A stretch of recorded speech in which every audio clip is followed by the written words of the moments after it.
سامعین السلام علیکم ورحمۃ اللہ وبرکاتہ۔ ریڈیو قطر آپ سے مخاطب ہے۔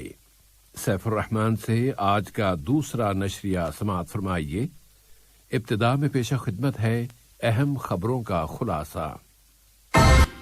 صاحب اسمو امیر اور ترکی کے صدر نے قطر ترکی اسٹریٹجک ہائی کمیٹی کے 6 سیشن کے اجلاس کی صدارت کی ہے۔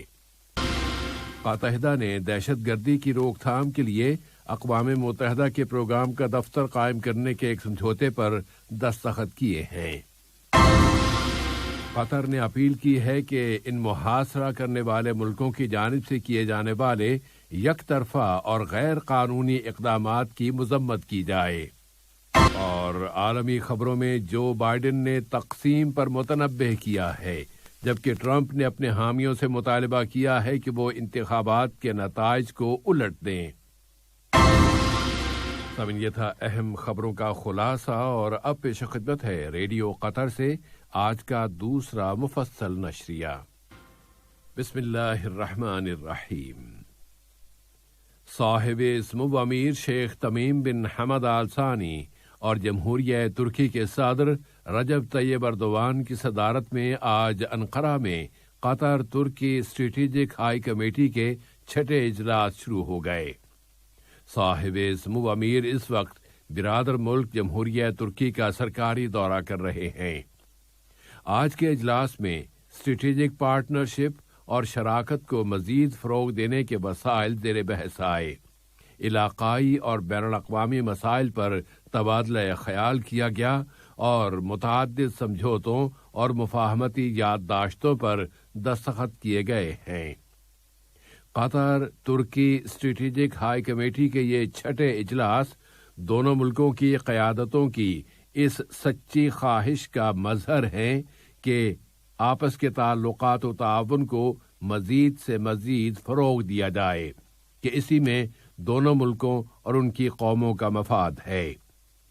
جوائنٹ کمیٹی دونوں ملکوں کے درمیان تمام تر شعبوں میں پارٹنرشپ کو عملی شکل دے رہی ہے اور آپس میں طے پانے والے سمجھوتے اس شراکت اور جامع شراکت کو مزید وسعت دے رہے ہیں۔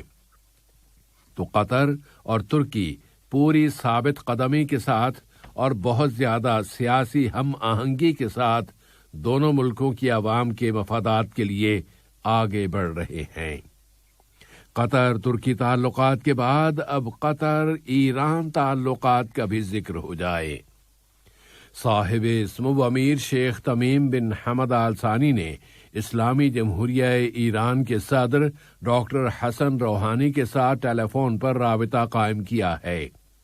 اس رابطے میں 2 طرفہ تعلقات اور انہیں فروغ دینے کے وسائل کا جائزہ لیا گیا۔ خاص طور پر تجارتی اور اقتصادی تعاون کی مشترکہ کمیٹی کے 7ویں سیشن کے نتائج پر بات چیت کی گئی ہے۔ ہائی کمیٹی کے یہ اجلاس ایران کے شہر اصفہان میں منعقد کیے گئے ہیں۔ اس کے علاوہ دونوں رہنماؤں نے اس رابطے میں علاقائی اور بین الاقوامی مسائل پر بھی گفت و شنید کی ہے۔ قطر کی مجلس شورا اور اقوام متحدہ کے دفتر برائے انسداد دہشت گردی نے دہشت گردی کی روک تھام کے لیے اقوام متحدہ کے پروگرام کا ایک دفتر یہاں دوحہ میں قائم کرنے کے سمجھوتے پر دستخط کر دیے ہیں۔ اس کا مطلب یہ ہے کہ اس کے بعد دنیا بھر کی پارلیمنٹس بھی دہشت گردی کی روک تھام اور اس کے انسداد کے کام میں شریک ہو جائیں گی۔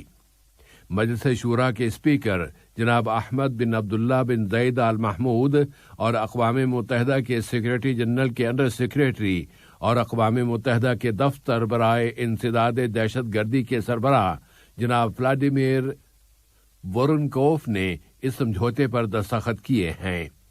یہ دفتر یہاں دوحہ میں قائم کیا جائے گا، اور مجلس شورا کے اسپیکر نے کہا ہے کہ یہاں اس دفتر کا افتتاح قطر کی جانب سے عالمی برادری کے لیے پیغام ہے کہ وہ دہشت گردی کی روک تھام کے لیے اپنے تمام منصوبوں میں صحیح راستے پر گامزن ہے۔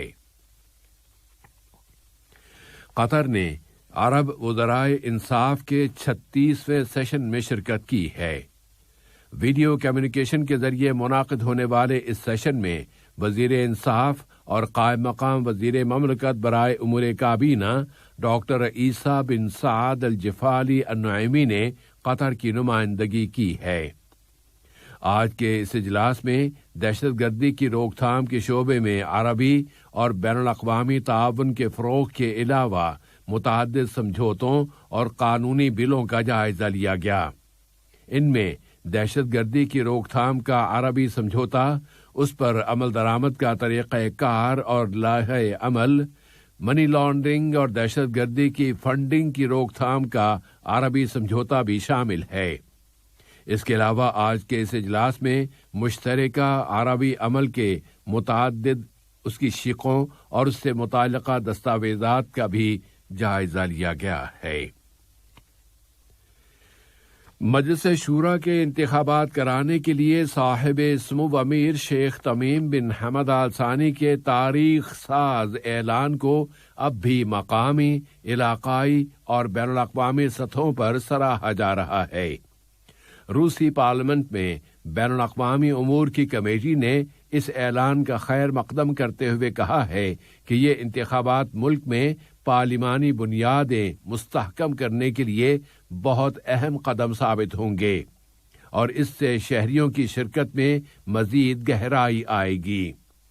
روسی کمیٹی نے تمام تر شعبوں میں قطری اچیومنٹس کی تعریف اور ستائش کی ہے اور کہا ہے کہ بحرانوں کے تصفیے اور عالمی امن و استحکام کے فروغ میں دوحہ کا کردار بہت قیمتی ہے۔ اس اثناء میں لیبیا البانیہ کی پارلیمنٹ کے اسپیکر جناب گرامور روچی نے اگلے سال مجلس شورا کے انتخابات کرانے سے متعلق صاحب سمو امیر کے اس اعلان کو سراہتے ہوئے کہا ہے کہ یہ اعلان قطر میں ڈیموکریسی اور ڈیولپمنٹ کے فروغ اور اضافے کی ضمانت کے لیے ایک بہت اہم قدم ہے۔ قطر نے اپیل کی ہے کہ ان محاصرہ کرنے والے ملکوں کی جانب سے کیے جانے والے یک طرفہ اور غیر قانونی اقدامات کی مذمت کی جائے۔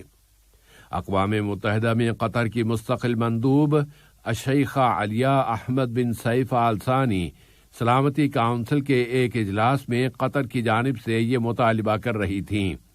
انہوں نے کہا ہے کہ اب تو یہ بات بالکل واضح ہو گئی ہے کہ یہ اقدامات غیر قانونی ہیں اور متعلقہ بین الاقوامی اتھارٹیز ان کے بارے میں اپنے فیصلے جاری کر چکی ہیں۔ قطر کو 3 سال سے بھی زیادہ عرصے سے ان غیر قانونی اقدامات اور یک طرفہ محاصرے اور ناکہ بندی کا سامنا ہے، جس کی سرے سے کوئی بھی قانونی بنیاد نہیں ہے، اور یہ صورتحال بین الاقوامی قانون اور اقوام متحدہ کے چارٹرز کے ساتھ ٹکراتی ہے۔ پھر یہ علاقے کی سلامتی کو بھی تباہ کر رہی ہے، جبکہ سلامتی کونسل کی جانب سے اس کی طرف توجہ بھی دی جا رہی ہے۔ اقوام متحدہ میں قطر کی مندوب نے کہا ہے کہ محاصرہ کرنے والے ملکوں کے یہ ظالمانہ اقدامات جنرل اسمبلی کی قراردادوں کی بھی کھلی خلاف ورزی ہیں۔ انہوں نے کہا ہے کہ ان اقدامات کی وجہ سے بہت سے انسانی اور سماجی مسائل پیدا ہو چکے ہیں اور یہ حقوق انسانی کی بھی سنگین خلاف ورزی ہے۔ قطر ان محاصرہ کرنے والے ملکوں کے منصوبوں اور ان کی خلاف ورزیوں کو عالمی برادری کے سامنے کھول کر رکھ دینے کا سلسلہ جاری رکھے گا۔ قطر کے علاقائی پانیوں کی معمول کی نگرانی اور کام کے دوران یہاں کے ساحلوں اور سرحدوں کی سیکیورٹی کے ادارے کے گشتی دستوں نے بحرین کی 2 کشتیوں کو روکا ہے کہ وہ قطر کے علاقائی پانیوں کی حدود کے اندر آ گئی تھیں، جبکہ ان کشتیوں کے اس داخلے کے بارے میں پہلے سے کوئی اطلاع نہیں دی گئی تھی، اور وہ بحرین کے اس علاقے کے بالکل برعکس دوسرے مقام پر تھیں جہاں بحرین کی مشقیں جاری ہیں۔ بحرین کے آپریشن روم کے ساتھ رابطہ جب ناممکن ہو گیا تو کہ اس سے پوچھا جا سکتا کہ یہ 2 کشتیاں قطری پانیوں میں کیوں آ گئی ہیں، بحرینی کشتی کے کمانڈر نے ساحلوں اور سرحدوں کی سیکیورٹی کے گشتی دستے کو درخواست دی کہ اس کی کشتی کو اس کے اپنے علاقے کی طرف واپس جانے کی اجازت دے دی جائے۔ تو اس درخواست کے بعد دوبارہ بحرین کے آپریشن روم کے ساتھ رابطہ قائم کیا گیا اور اس کی کوارڈینیشن کے بعد ان دونوں کشتیوں کو یہاں سے چلے جانے کی اجازت دے دی گئی۔ ملک میں کورونا وائرس کی تازہ ترین صورتحال بتانے کے لیے وزارت صحت نے اعلان کیا ہے کہ یہاں کورونا وائرس کے مزید 215 کیسز رجسٹر ہوئے ہیں اور مزید 248 مریض اب صحت یاب ہو گئے ہیں۔ اس طرح یہاں صحت یاب ہونے والوں مریضوں کی کل تعداد اب 1,35,198 ہو گئی ہے۔ اس کے علاوہ یہاں کے متعلقہ اداروں نے مزید 97 اشخاص کو پبلک پراسیکیوشن کے حوالے کر دیا ہے کہ انہوں نے ان مقامات پر فیس ماسک کا استعمال نہیں کیا تھا جہاں اس کا استعمال مطلوب ہے۔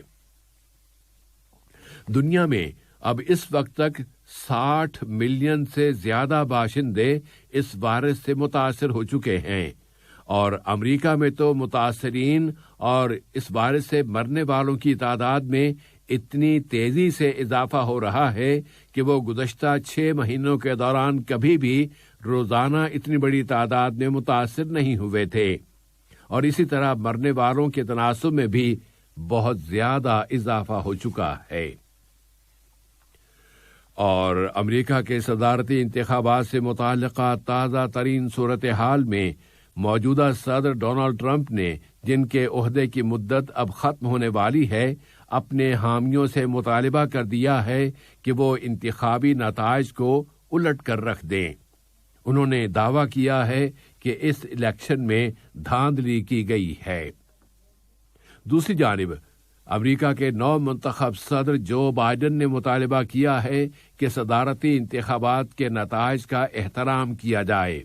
اس کے ساتھ ہی وہ اپنی اگلی انتظامیہ کی تشکیل کا کام بھی جاری رکھے ہوئے ہیں اور انہوں نے کہا ہے کہ اقتدار کی منتقلی کا عمل جاری ہے۔